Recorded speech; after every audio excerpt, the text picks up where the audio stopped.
اس وقت پاکستان میں 3,80,00,000 بیگرز موجود ہے اور پاکستان کے سب سے بڑے شہر کراچی میں ایک بیگر دن کا 2,000 روپے کماتا ہے. باقی شہروں میں لاہور میں 1,400، اسلام آباد میں 900 سے 1,000 روپے تک ڈیلی کماتا ہے. اور یہ میں نے ہی یہ ڈان کی ایک رپورٹ کہتی ہے. اور شو کے لیے 3,80,00,000 بیگرز اینولی مل کر $42 بلین روپے کماتے ہیں، جو کہ پاکستان کے سب سے امیر بندے سے بھی زیادہ ایسٹ بناتے ہیں. بیگنگ ہوتی کیوں ہے؟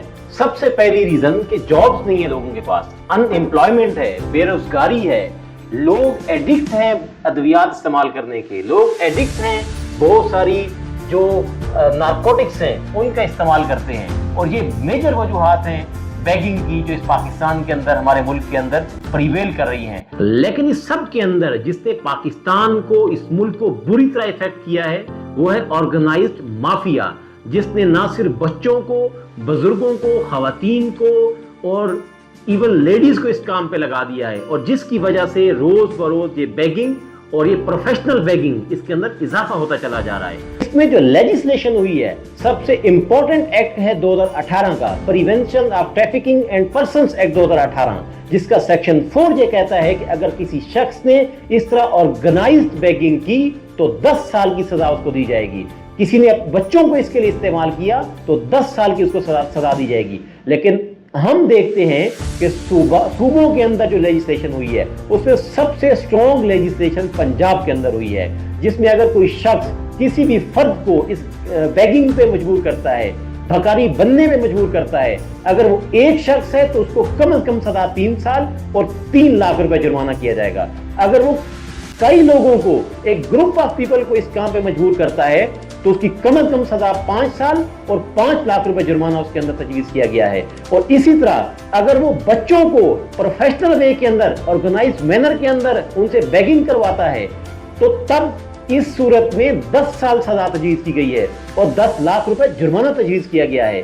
اسی طرح ہم KPK کے اندر اگر دیکھیں تو KPK کے اندر اس لیجسلیشن کے اندر بہت لینینٹ ویو رکھا گیا ہے اور ایک دارالکفالہ بنایا گیا ہے. لیجسلیشن جو KPK کے اندر ایکٹ ہم دیکھتے ہیں 2018 کا، اس میں دارالکفالہ کے اندر ایسے بیگرز کو رکھا جائے گا، اور اگر کوئی بیگر اس دارالکفالہ سے بھاگتا ہے یا اسکیپ اختیار کرتا ہے تو صرف اس صورت میں اس کو 3 سال کی سزا تجویز کی گئی ہے. لیکن اس پہ آنے والے تمام اخراجات بھی دارالکفالہ کے اوپر اسٹیٹ برداشت کرے گی. ہم اسلام آباد کی اگر بات کریں تو اسلام آباد کے اندر بھی بیگنگ کے حوالے سے 2020-21 کے اندر انیکٹمنٹ ہوئی ہے، لیکن وہ انیکٹمنٹ بھی ناکافی ہے.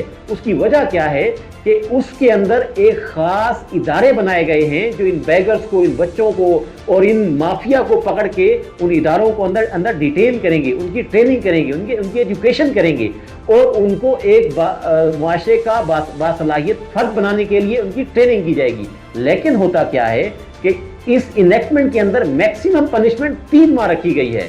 اگر کوئی شخص اس ادارے سے بھاگتا ہے تو 3 ماہ کے لیے اس کو سزا تجویز کی گئی ہے. اور یہی وجہ ہے کہ ہم دیکھتے ہیں کہ کیپٹل کے اندر، راولپنڈی کے اندر اور اس کے علاوہ اس کے مضافات کے اندر ڈے بائی ڈے اس بیگنگ کے اندر اضافہ ہوتا چلا جا رہا ہے. لیکن موسٹ امپورٹنٹلی ہم اگر سندھ کی بات کریں تو سندھ میں چائلڈ پروٹیکشن کے حوالے سے، چائلڈ سکولنگ کے حوالے سے، چائلڈ ایجوکیشن کے حوالے سے تو چیزیں موجود ہیں، لیکن بیگنگ کے حوالے سے کوئی انیکٹمنٹ موجود نہیں ہے. یہ ہمارے ملک کی قانون سازی ہے جو میں نے آپ کے سامنے 1 بائی 1 صوبوں کی اور ایون فیڈرل کی بھی آپ کے سامنے رکھی ہے. اب ہم آتے ہیں کہ اس کا کنٹرول کیسے کیا جائے. ڈیفینیٹلی اگر ہمارے سامنے ایک لیجسلیشن موجود ہے تو اس کا کنٹرول میکانزم بھی ہونا چاہیے. ریاست کی سب سے اہم ذمہ داری یہ ہے کہ اس سب کا کنٹرول کیسے ممکن ہے. ڈیفینیٹلی اگر ان امپلائمنٹ ہے تو آپ نے لوگوں کے لیے روزگار کے مواقع پیدا کرنے ہیں.